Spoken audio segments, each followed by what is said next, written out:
Sriman நாராயணாம் கோவிந்தாம். 2026 December 6ஆம் தேதி சனி பயிற்சி நடக்கிறது. இப்பொழுது சிம்ம ராசிக்கு எப்படி இருக்குன்னு பார்ப்போம். சிம்ம ராசிக்கு இது வரைக்கும் கண்டச்சனியா இருந்தார். 7ஆம் இடத்தில் சனி பகவான் இருந்தார். இப்பொழுது 8ஆம் இடத்தில் சனி பகவான் பாவிக்கிறார். அது அஷ்டமச்சனின்றது பேர். அஷ்டமச்சனி ஒரு ஆளை சுருட்டி எடுக்கும். இதுன்றது பொதுவான விதி.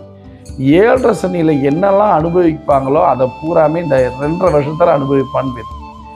யாரெல்லாம் ஓப்பனாக சொல்லவா, தலக்கணம், நான், அகங்காரம், ஆணவம், என்னால் முடியும், என்னால் மட்டுமே முடியும், இப்படி இருக்க எல்லா பேர்த்துக்குமே இப்பொழுது அடி உழுவும்.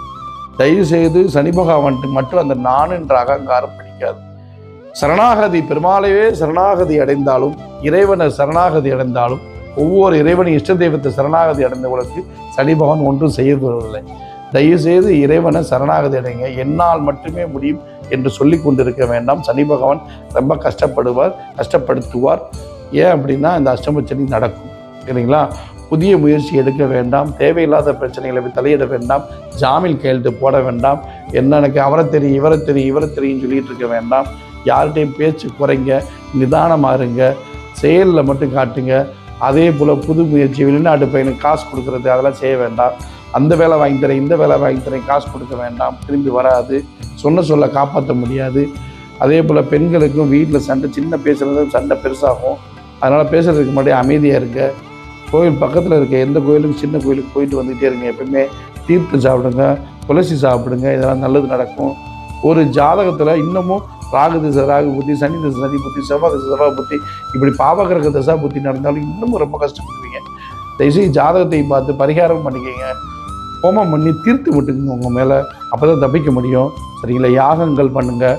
யாகங்கள் என்னென்ன யாகம் பண்ணணும் உங்கள் ஜாதகத்தில் தான் தெரியும். அந்தந்த யாகங்கள் பண்ணி அந்த ஏஜுக்கு ஏற்ற மாதிரி பெண்ணாக இருந்தாலும் ஆணாக இருந்தாலும் யாகங்களை பண்ணி தப்பிச்சுக்கோங்க. அதே போல் தோஷங்கள் இருக்கா அப்படின்னு சொல்லி ஜாதகத்தை முழுசாக ஆராய்ச்சி பண்ணி இந்த சனி பயிற்சியும் கம்பரிஷன் பண்ணி தெரிஞ்சுக்கிட்டு இந்த பலனை அனுபவிங்க.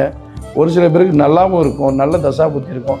இதனால் சின்ன பலன் தான், இது கெட்டுப்பட்டு தான் வரும். அதனால் பயந்துக்கிட்டே இருக்கணும். புதுசாக தொடங்காமல் இருக்க வேண்டாம். தசா புத்தி நல்லா இருக்கான்னு தெரிஞ்சுக்கிட்டு தொடங்கவும் செய்யலாம். அதனால் ஜாதகத்தை முழுசாக அலைஞ்சு பண்ணுங்கள். ஜாதகத்தை பார்க்கணும், பரிகாரம் பண்ணணும், தெய்வ வழிபாடு பண்ணணும். இப்படி செஞ்சால் தான் நல்லாயிருக்கும். பொதுவாக மத்தியமாக இருக்குது ஜாதகத்தில். இது சனி பயிற்சி பலன் மத்தியமம். நல்லது நடக்கட்டும். ஸ்ரீமன் நாராயணா.